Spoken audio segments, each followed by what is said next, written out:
I've lived in the UK my whole life, but 10 months ago, I bought a one-way ticket to Bali, and just last month, I made 104,000 US dollars with my online business. And I want to explain to you in this video why I believe the single best thing that you can do to scale any business that you have right now is to get on the first plane out of the UK. I've lived in the UK my whole life.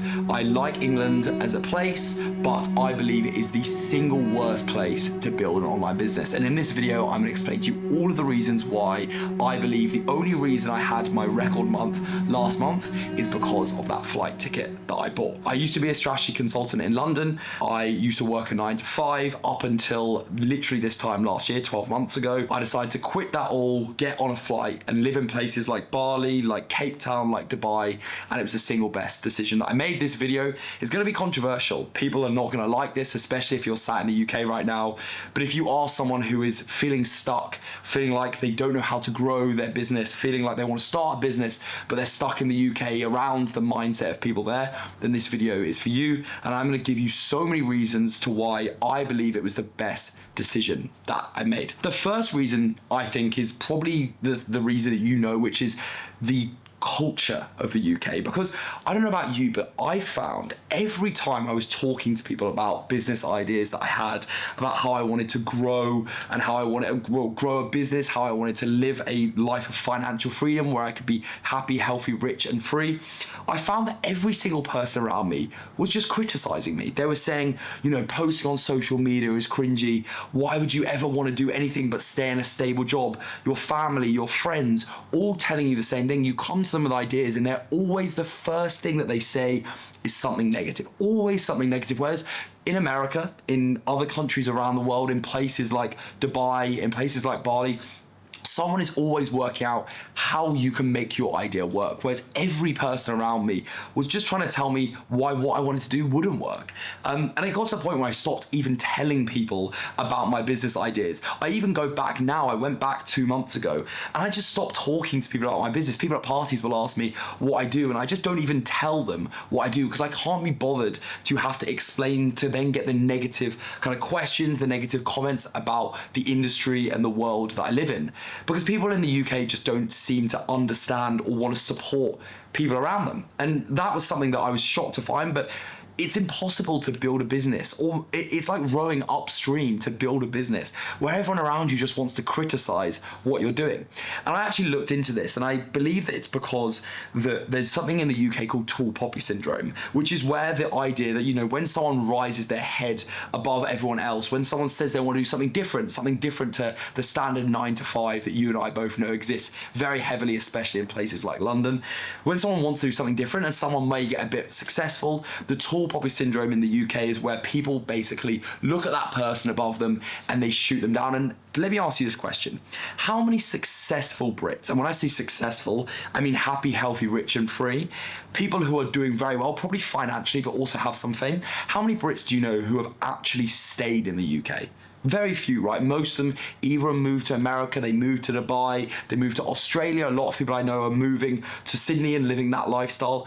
And that is because when you do well in the UK, it feels like you're being attacked. And now, right now, you should see my comments section on my videos. Like, I get a lot of hate on my videos, and I don't think I put anything that controversial out there. And that is this idea of tall poppy syndrome. And I saw that even 10 months ago when I was thinking about leaving or not leaving. I saw all the successful people that I looked up to just having hate everywhere in their comment section. People like Grace Beverly, people like Stephen Bartlett. And no matter what you think about them, they are people at least trying to make a great life. And they get so much hate. And I was just like, I want to be one of those people. I want to be someone who's successful. So therefore, I don't want to be in an environment where I'm getting hate from people. I don't want to feel like I'm getting attacked by everyone around me. On that whiteboard over there is a video, or just behind me here, I did a video about Alex Hormozi. He's celebrated. He's a great entrepreneur, if you don't know him, in the US. And he's celebrated. He's like, they look up to him so much. And if he was in the UK, I can guarantee tall poppy syndrome would have torn him down, and I can guarantee you he would have left because of the mindset. So that's the first reason why I believe that being, well, I guess to be very clear on that, it's about being surrounded by people who are going to support you, because otherwise you're just rowing upstream. It is still possible to build a business in the UK that's successful, but why make life hard for yourself when you can come out to places like this in Bali and be able to have everyone around you celebrate your success, not tear you down and give you negative comments.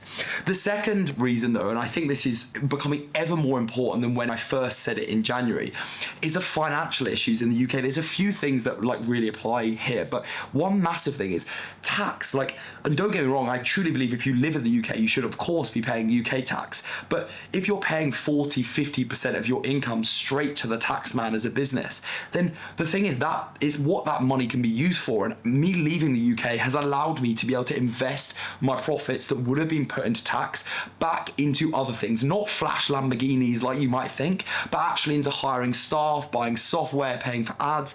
And my business has done that because of that, as opposed to it being capped because I have to pay all my money back to the tax man. So that is one massive thing. The other thing is also the cost of living itself. Well, I mean, one thing on the taxing, and maybe you're going to find this controversial, right?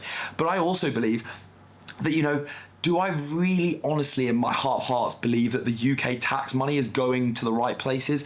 Do I believe, our healthcare system is being supported? Do I believe that necessarily everything in the UK is great? No, I've been to Scandinavia. I know what happens when people pay taxes. I'm happy to pay taxes because they see it going to the right places. Whereas I just don't really know where my tax money goes. So not only is it capping my business growing, but it also, I don't really know who it's benefiting or who gets to actually see the fruits of my labor, unlike maybe in the Scandinavian countries. So that's the tax part. But the other thing about the finances which hurt me was when I was building a business, I needed runway, right? You need as much safety as possible to know that you're going to be able to afford your accommodation, your food next month.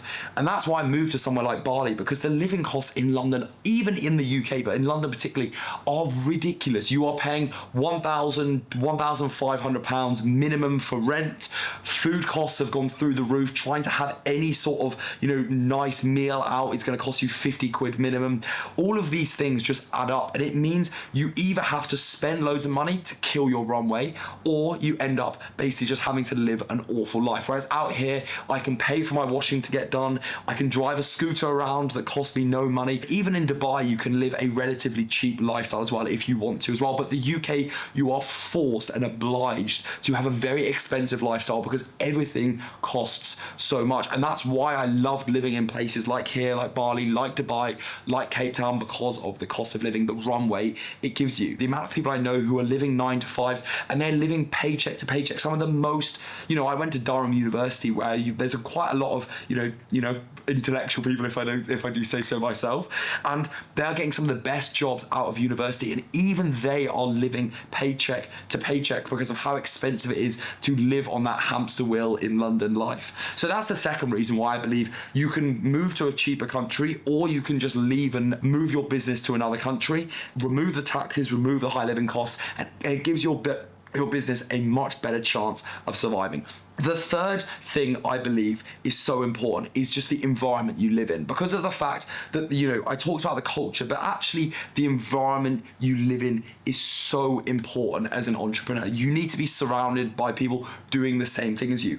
And we know that the normal thing to do in the UK is to go into a 9-to-5, especially if you're from, a middle class, you've been to university. Everyone becomes an accountant, a lawyer, a consultant or a banker, sales, recruitment.